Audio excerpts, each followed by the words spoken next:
I'd really pray, God, I would love for him to get to go. Not even for me to get to go. And we had prayed for another house because the house we were in couldn't really fit 2 people working from home and a baby. And so, but we couldn't afford to get another house. And so we prayed for a solution to our housing situation, a trip to Africa for Keith, and for a baby.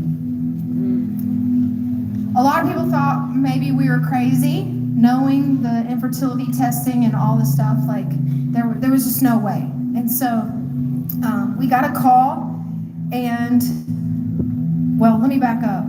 Keith and I had a fight one day, and we went driving. How many of y'all married folk? You know what I'm talking about. We had a fight, and I went driving, he went driving, and honestly, we normally don't deal with fights that way. It was that day.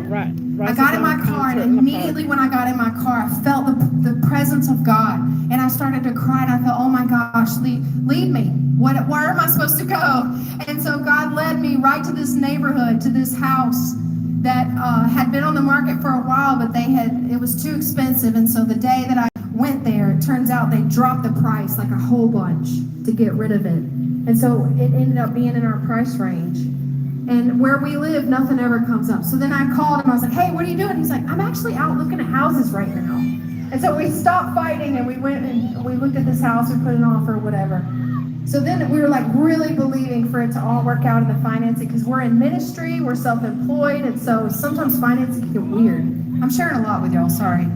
I really feel led to share the story. And so the second thing we prayed for was a trip to Africa for Keith. Well, I had someone reach out to me and say, do you want to come and teach at a worship camp at Watoto Village in Uganda this summer? And I said, I'm so sorry, we can't afford to do that. We just put an offer in on a house. We can't do that too, and all that. We'd love to go, you know. And so I told them no, and then weeks later, they kept kind of emailing me, and then I found out that they were going to pay for the trip. They were going to pay our way, and it wasn't just Keith, it was me, it was both of us. So then God kind of came through again. And then we're in Africa, and I'm leading this song called Miracles. How's that song go? The one who made the blind to see is moving here in front of me, moving here in front of me. The one that made the deaf to hear is silencing my every fear, silencing my every fear. And the chorus is, I believe in you, I believe in you. You're the God of miracles. And I look over, I'm leading that song to thousands of people in Uganda. And my Southern Baptist pastor's kid reserved husband is over here on the ground, and I'm going to show you what he did. He's on his knees. We had been told that, well, I'll tell you that in a second. He was doing this.